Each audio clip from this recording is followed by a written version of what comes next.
ഇന്നല്പം passion fruit വിശേഷങ്ങളാണ് കേട്ടോ.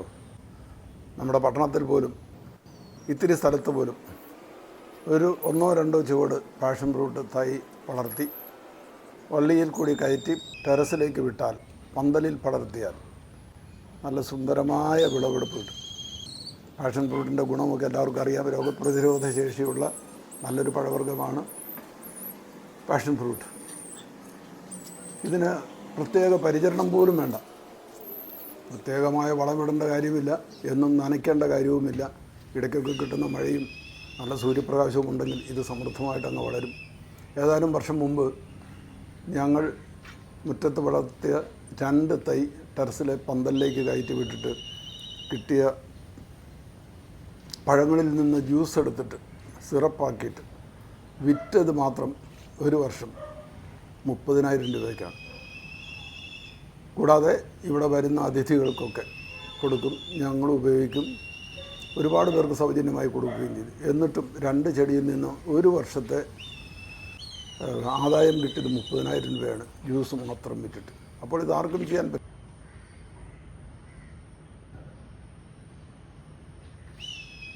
Passion fruit ഇതുപോലെ കയറിപ്പോകാൻ പന്തൽ മതി. ഇങ്ങനെ നമ്മുടെ ടെറസിലെ ചെറിയൊരു ടെറസിൽ പന്തലയിൽ പടർത്തി വിട്ടിരിക്കുകയാണ്. ഈ ചെടി താഴെ നിന്നാണ് വളർന്നത്. പലരും ഇതിനെ ഫാഷൻ ഫ്രൂട്ട് എന്ന് പറയാറുണ്ട്. ഫാഷൻ ഫ്രൂട്ട് അല്ല, ഇത് പാഷൻ ഫ്രൂട്ടാണ് കേട്ടോ. ഇങ്ങനെയൊക്കെ ഇതുപോലെ ഇങ്ങനെ വളർന്നല്ല, ഇത് പർപ്പിൾ കളറാണ്, മഞ്ഞ കളറുള്ളതുകൊണ്ട്. അപ്പോൾ പാഷൻ ഫ്രൂട്ട് കൊണ്ട് ജ്യൂസ് ഉണ്ടാക്കുന്നത് എങ്ങനെയാണെന്ന് കൂടി നമുക്കൊന്ന് നോക്കാം. ഇതിന് വലിയ ബുദ്ധിമുട്ടൊന്നുമില്ല, വളരെ എളുപ്പത്തിൽ ചെയ്യാവുന്നതേ ഉള്ളൂ. പഴങ്ങൾ, പാകമായ പഴങ്ങൾ പറിച്ചെടുത്ത് ഇതുപോലെ നടുവേ ഒന്ന് മുറിച്ചെടുക്കുക. മുറിക്കാനും വളരെ എളുപ്പമാണ്, കൈമുറിയാതെ നോക്കണം. മുറിച്ചിട്ട് അകത്ത് കാണുന്ന അതിൻ്റെ ആ പൾപ്പുണ്ടല്ലോ, കുരുവും മഞ്ഞയും ഒക്കെ ആയിട്ടുള്ള ആ പൾപ്പ് ഒരു സ്പൂണ് കൊണ്ട് പതുക്കെ തോണ്ടി നല്ലൊരു പാത്രത്തിലേക്ക് കളക്ട് ചെയ്ത് സത്ത് നമ്മളെടുത്തത് ഇനി മിക്സിയിലിട്ടിട്ട് മിക്സിയിലെ ജ്യൂസറിലിട്ട് അല്പം വെള്ളം ചേർത്ത് റിവേഴ്സ് ബട്ടൺ മാത്രം 1-2 വട്ടം പുറകോട്ട് തിരിച്ചാൽ ആ കുരുവും ആ മഞ്ഞ സത്തും വെവ്വേറെ ആയി കിട്ടും. അത് അരിച്ചെടുത്തിട്ട് രണ്ടാമതും ഒന്ന് അരിച്ചെടുത്ത് വെള്ളം ഇതുപോലെ ഒന്ന് സ്റ്റാർട്ട് ചെയ്താൽ അപ്പോൾ അതിനകത്ത് സത്ത് മുഴുവൻ നമുക്കിങ്ങനെ അരിച്ചെടുക്കാം. നല്ലൊരു അരിപ്പ വെച്ചിട്ട് ആ കുരു വീഴാത്ത പോലെ അരിച്ചെടുക്കുക. 1-2 വട്ടം അരിച്ചെടുക്കാം.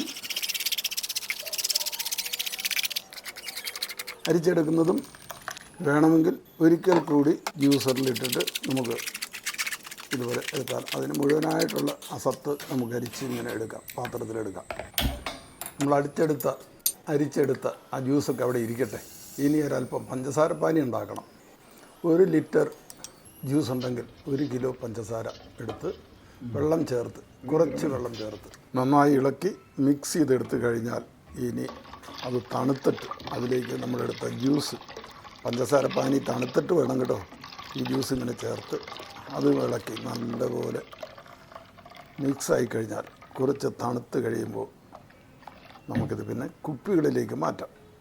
കുപ്പികളിലേക്ക് മാറ്റിക്കഴിഞ്ഞാൽ ഫ്രിഡ്ജിലിരുന്നോടും. പ്രിസർവേറ്റീവ് ഒന്നും വേണ്ട. 1.5 മാസം ഒക്കെ ഇത് പ്രിസർവേറ്റീവ് കൂടാതെ തന്നെ ഫ്രിഡ്ജിലിരിക്കും. ആരെങ്കിലുമൊക്കെ വരുമ്പോൾ സൽക്കരിക്കാൻ നമുക്ക് വളരെ എളുപ്പമാണ് താൻ. ഒരു ഗ്ലാസ്സിലേക്ക് ഏതാണ്ടൊരു 30 മില്ലി എടുത്തിട്ട് വെള്ളം ചേർത്താൽ മാത്രം മതി. പിന്നീട് പഞ്ചസാരയൊന്നും ഇടണ്ട. അതായത് ഒരു അതിഥി വരുമ്പോൾ കൊടുക്കാൻ നമുക്ക് ഒട്ടും സമയം ചിലവാക്കണ്ട.